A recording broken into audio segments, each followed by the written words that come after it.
Bon, bonjour à tous. Benoît Cotin, donc je suis entomologiste et je suis gérant également d'une société qui fait de la dératisation et de la désinsectisation. Et on m'a donc demandé de faire un petit topo sur les pièges connectés. Alors avant de commencer, sachez que les pièges connectés, il y en a beaucoup. J'ai vu certains fournisseurs, j'ai testé ces produits. Certains prestataires ont leurs propres pièges connectés. Donc clairement, je n'ai pas tout essayé. Mais l'idée, en fait, ça va être de vous donner les pistes, les éléments qu'il faut que vous ayez en tête pour choisir peut-être un piège connecté pour votre site. Alors avant de parler des pièges connectés, on va faire un petit rappel vite fait sur quels sont les rongeurs qu'on souhaite lutter, le matériel méthode qui existe et qui a existé et qui va nous aider donc dans cette connexion. Et enfin, on parlera donc de ces caractéristiques de ces pièges connectés. Alors on a trois espèces de rongeurs. Et la première c'est la souris, Mus musculus, donc un petit animal tout sympathique, souris domestique, 10 cm de corps, 10 cm de queue. Ça consomme 2 grammes par jour, globalement c'est 10% de son poids. Ça c'est quelque chose qu'il faut que vous ayez en tête, 10% c'est à peu près ce qu'on va retrouver à chaque fois chez les rongeurs. Et la souris, c'est un animal qui est hyper curieux. Ça veut dire que même déjà en termes de piégeage, je vais avoir une souris qui va manger un petit peu à droite, un petit peu à gauche, un petit peu en face, un petit peu derrière. Donc en termes de piégeage, voilà, il va bien falloir que je cartographie mon site. C'est un animal qui vit en société, elle n'a pas besoin d'eau, un tout petit territoire. Par exemple, ça c'est une photo qui a été prise simplement sous un évier.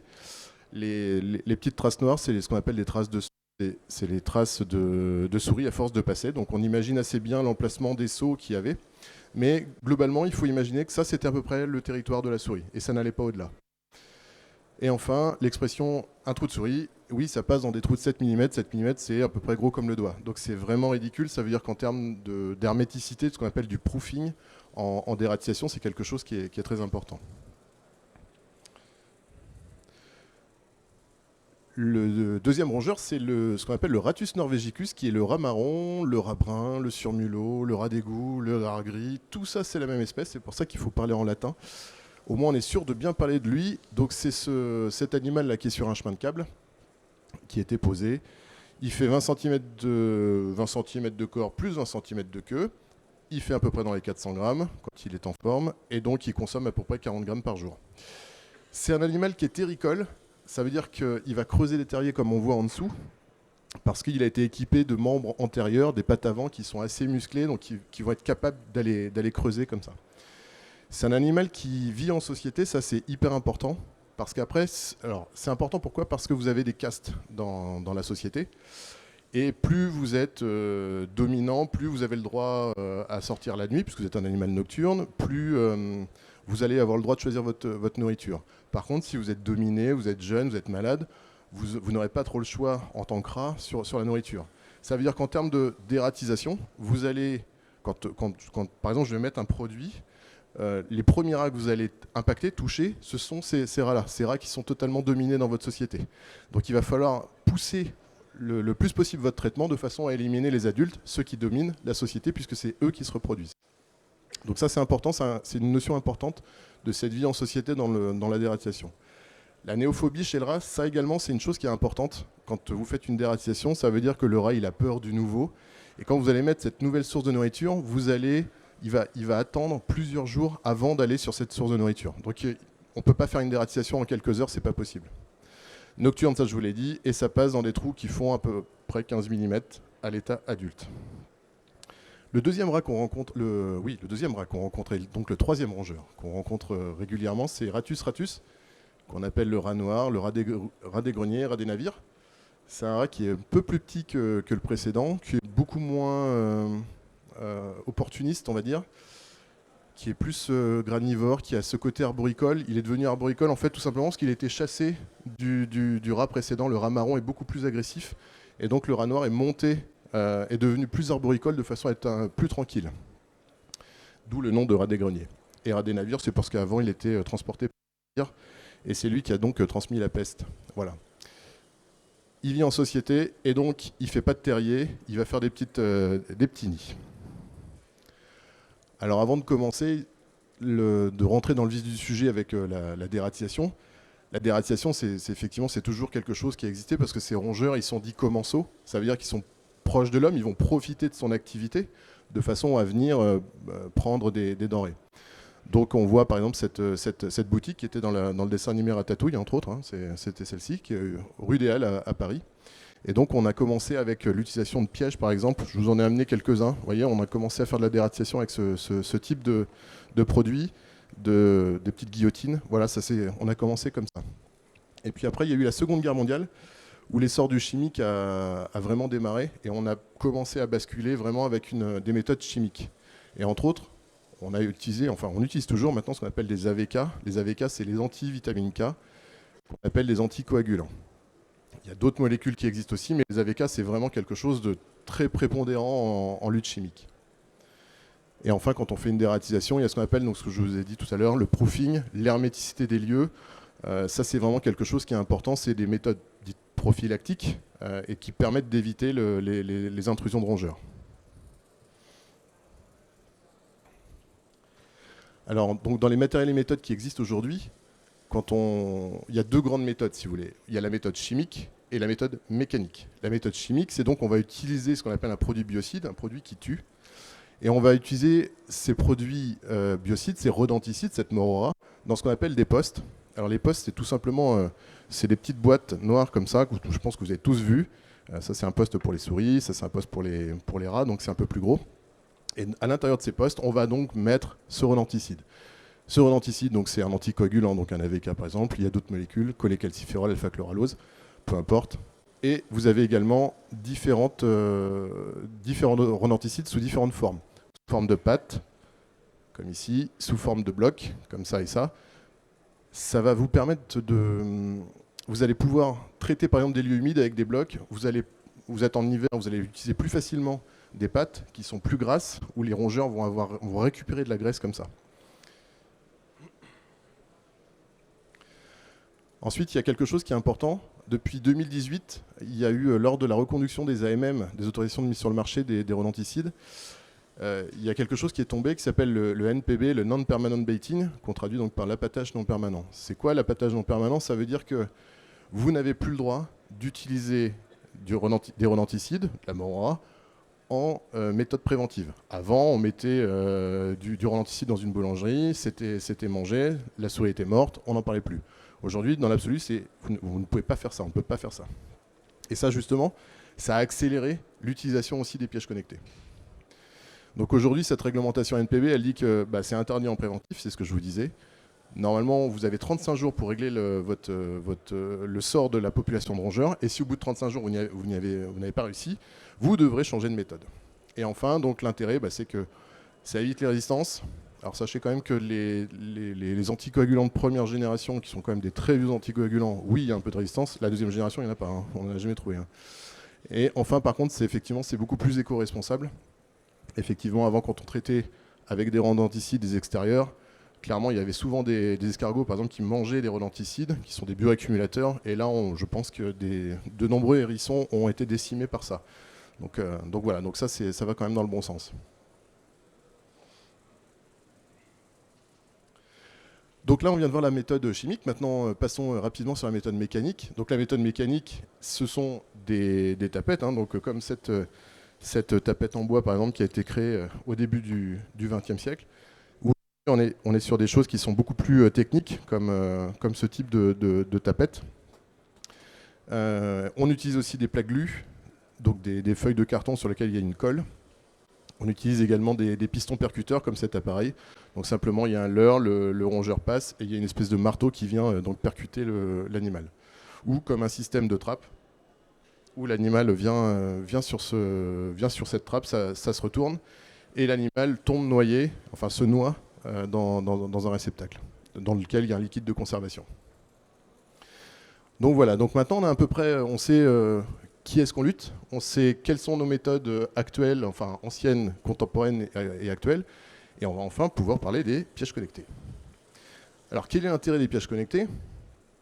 Eh bien évidemment, c'est d'avoir une information en temps réel, ça c'est clair.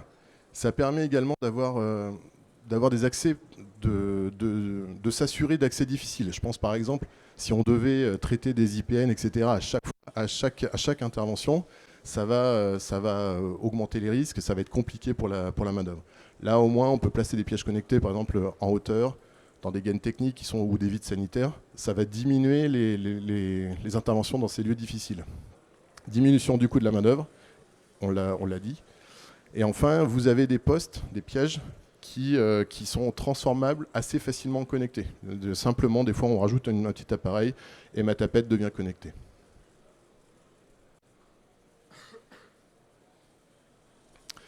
Alors, si on parle de pièges connectés, évidemment, il faut parler de connexion. Donc, on parle à ce moment-là d'IoT, d'Internet of Things, donc d'Internet des objets. Alors, moi, je suis plutôt un spécialiste des animaux, je ne suis pas un grand spécialiste, je ne suis pas geek, mais cet Internet des objets, c'est donc une transmission d'infos qui est relativement simple. Pour nous, clairement, ces pièges connectés, ça va être trois infos essentielles. C'est ça marche, ça déconne, il y a eu un problème et j'ai une prise. Donc c'est de l'information relativement simple. Donc ça, c'est donc ce qu'on appelle de l'IoT. Et donc, pour avoir cette connexion, je vais avoir différents types de connectivité. Un des classiques, c'est le système LoRa, le système Wi-Fi, ce qui va vous obliger à avoir ce qu'on appelle une passerelle, une gateway, donc qui va récupérer ces informations de votre site et ensuite qui va les transmettre, qui va les remettre sur le réseau Internet. Ça, c'est pas mal. Le problème aujourd'hui, c'est qu'il faut cette gateway, il faut cette passerelle. Le système Sigfox, ils ont leur propre réseau, donc ils ont leurs propres antennes. Ça veut dire que chaque piège envoie directement à une antenne l'information. Et puis ensuite, cette antenne relaie sur le réseau. Ça, c'est pas mal quand vous êtes en pleine ville. C'est difficile quand vous traitez une cave, des lieux qui sont un peu inaccessibles. C'est difficile quand vous êtes en plein milieu de la campagne, où vous n'aurez peut-être pas forcément de réseau. Vous avez un autre système qui est le système Bluetooth. Là, le système Bluetooth, ça va obliger le technicien, ou peu importe, à être présent sur place, à être présent à côté des pièges. Grosso modo, il faut que vous soyez dans un rayon de 50 mètres pour avoir l'information. Donc vous n'aurez pas cette information chez vous, on ne peut pas recevoir de notification s'il y a une prise. Il faut être présent.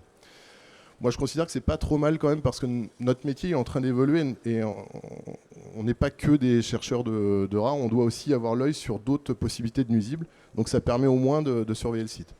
Carte SIM extrêmement chère, donc c'est plutôt rare, mais ça existe quand même. Et enfin, donc on essaye de ne pas avoir de connexion Wi-Fi chez le client pour des problèmes RGPD, pour des problèmes de cyberattaque. Il y a encore des pièges connectés qui utilisent le Wi-Fi client. Ça, c'est quand même... bon, bref. À mon avis, c'est un peu dangereux.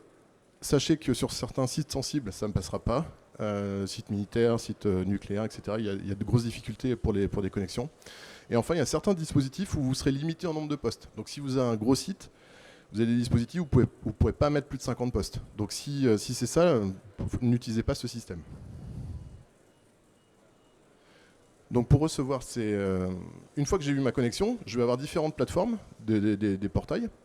Et donc chaque système a sa propre appli, sa propre notification. Donc soit ça sera destiné aux prestataires et ou aux clients. Ça, il y a certaines applications qui ne donneront pas accès aux clients. Là, vos applications, elles seront payantes ou non. Posez la question. Et enfin, chaque application, généralement, est vraiment plutôt bien faite avec l'utilisation des données. Vous avez des courbes de tendance, vous avez des informations qui sont très vite reprises. Donc pour que ces pièges connectés fonctionnent, il faut une alimentation, évidemment. Alors c'est tout bête, hein, on met des piles ou des piles rechargeables. Alors les piles, c'est bien, ça consomme.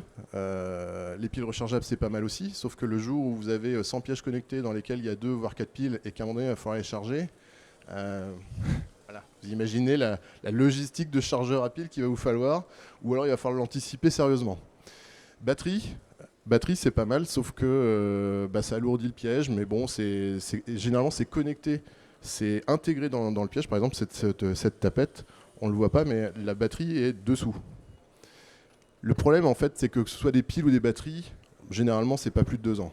Donc ça veut dire qu'au bout de 2 ans, il va falloir donc recharger les piles ou, par exemple, dégager cette tapette parce que vous ne pourrez pas changer la batterie. Et c'est là où va se poser la question, est-ce que je vais louer ou est-ce que je vais acheter mes pièges? C'est relativement onéreux. On comprend déjà qu'il y a un changement. Tous les 2 ans, il va falloir changer ces pièges ou au moins l'alimentation. Alors, est-ce que ces pièges sont létaux mortels donc? Alors, les non létaux, c'est très rare. À ma connaissance, j'en connais qu'un. C'est un système qui fonctionne un peu sur le même principe que ce type de piège, qui est un piège multi-capture. En fait, la souris rentre par le côté.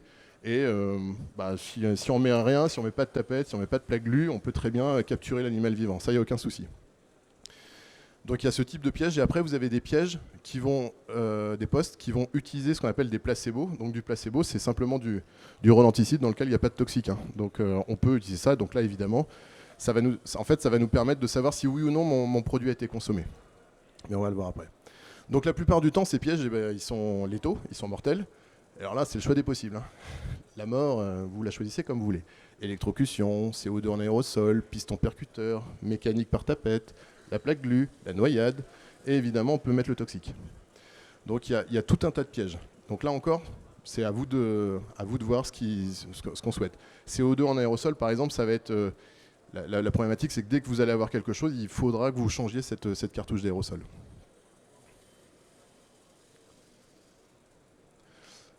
Donc je vais récupérer, le choix du piège a été fait. Sachez que maintenant je vais récupérer mes informations, la récupération des datas. Donc soit on a du piège qui est dit monocapture. Monocapture, ça veut dire une seule capture. Donc une tapette, on comprend bien qu'une fois que ma tapette elle a été actionnée, il faut évidemment que je revienne pour enlever mon rongeur et réactiver ma tapette. Il y a des pièges qui sont à l'étude pour se recharger automatiquement, mais quid du rongeur qui s'est fait taper. Donc il faudra quand même revenir. Vous avez sinon donc, ce qu'on appelle en multicapture. Donc multicapture, c'est comme on a vu tout à l'heure avec la trappe. Vous avez des pièges comme ça où vous pourrez avoir jusqu'à 20-25 rongeurs dans le liquide de conservation. Donc là, je vous laisse imaginer quand vous revenez au bout d'un mois avec tous ces cadavres qui sont en train de baigner. Donc clairement, il faut le faire régulièrement, hein, sinon c'est pas terrible. Donc je vais aussi avoir différents types de pièges comme celui-ci qui est au-dessus. C'est ma consommation qui va m'informer de la présence de mon rongeur. Donc tout simplement, là, vous voyez, il y a un placebo qui a été placé. Mon placebo, il va être grignoté, il va être rongé. Et à ce moment-là, j'ai un système de balancelle qui va remonter. Et donc mon piège va me dire, ça y est, ça a été consommé. Voilà. Alors le problème, c'est sur ce type de choses, c'est que des fois, quand vous avez des mollusques, on en parlait tout à l'heure, ils vont vous consommer le produit, ça va se déclencher, vous allez arriver, en fait, c'est pas du rongeur. Donc là, ça peut être problématique. Et enfin, vous avez donc, par système de caméra, vous voyez, sur ce type de piège, vous avez deux cellules qui prennent en photo. Dès qu'un animal vient consommer ce placebo ou ce toxique, peu importe, votre caméra, votre appareil photo prend l'animal et évidemment vous envoie l'info. Vous avez d'autres types de pièges où, par exemple, vous pouvez venir rajouter carrément une caméra, ça existe, une caméra grand angle qui va renforcer l'information en vous disant c'est bien un rongeur qui est intervenu. Ça, sur certains types de pièges, ça existe. Alors, pour moi, ça, c'est une des contraintes, la taille des pièges. La taille, elle est fonction de l'espèce. Vous comprenez bien, évidemment, que entre simplement un poste souris comme celui-ci et un poste rat comme celui-ci, évidemment, si je souhaite capturer du rat, ça sera beaucoup plus gros. Donc vous voyez, on est quand même sur des tailles de pièges, par exemple, comme pour ce type-là de rat, de rongeur, c'est quand même très gros. Donc si vous voulez des choses qui sont discrètes, c'est peut-être pas vers ce type de piège qu'il faudra aller. Donc en fonction de l'espèce, et effectivement aussi en fonction du mono-multicapture. Monocapture, la tapette, c'est relativement petit, étroit, ça ira, ça sera vite, ça pourra se planquer. On peut le cacher même dans un simple poste. Et enfin, donc, les postes rongeurs sont adaptables en connecté. Ça veut dire que de simples postes noirs, alors pas comme celui-ci, mais dans l'idée, c'est donc de rajouter par exemple ce système de balancelle ou de tapette. Donc vous avez déjà le matériel nécessaire pour faire ce piégeage mécanique et connecté.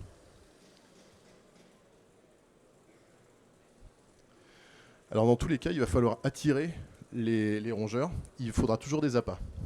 Ça, si vous mettez rien, il n'y aura rien. Ça, c'est l'évidence même. Donc là, vous avez différentes solutions. Vous avez donc le placebo, ce que je vous ai dit tout à l'heure. Donc on utilise ce type de rodenticide, sans justement le toxique. Donc ce n'est pas un rodenticide.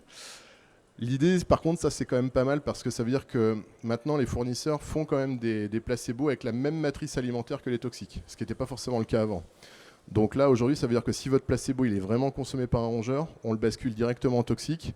Et là, ce qui est bien, c'est qu'on est vraiment dans cette réglementation NPB dont on parlait tout à l'heure. On va vraiment gagner du temps, on va vraiment aller vite.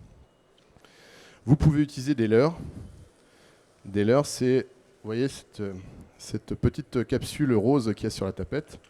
C'est simplement une odeur de poisson, de cacahuètes, de viande. Enfin, vous mettez ce que vous voulez. Enfin, les fournisseurs, il y a différents choix possibles. Mais en tout cas, ce qui est sûr, c'est qu'il faudra venir changer ce leurre. Donc là, on va venir le placer, par exemple, ici. Et enfin, la nourriture. Vous avez sur certains sites, par exemple une souris, je dis n'importe quoi, qui ne consommerait que de l'avoine. On peut très bien prendre de l'avoine et le mettre directement dans ce piège. Comme ça, on reste sur son habitude alimentaire. Dans tous les cas, il faudra venir changer ses appâts. Les leurres, par exemple, qu'on vient de voir, c'est maximum 3 mois. Donc quand on dit que je n'aurais pas besoin de venir revoir mon piège je pourrais venir que tous les 6 mois, c'est pas possible parce que déjà, vous allez avoir cette problématique de changement de leurre.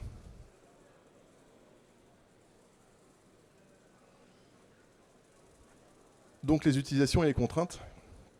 Vous avez des pièges que vous pourrez utiliser en intérieur, d'autres en extérieur. Certains pièges sont IP67, comme celui-ci par exemple.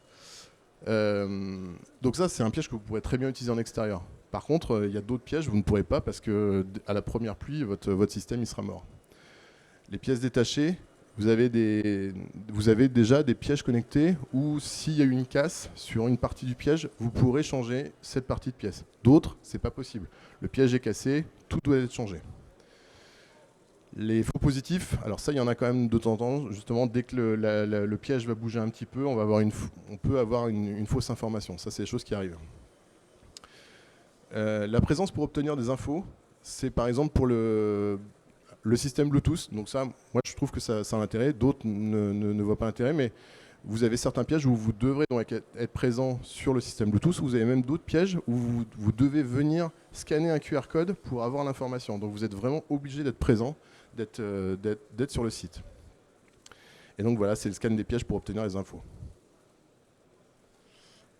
Donc les autres contraintes, évidemment, c'est le coût.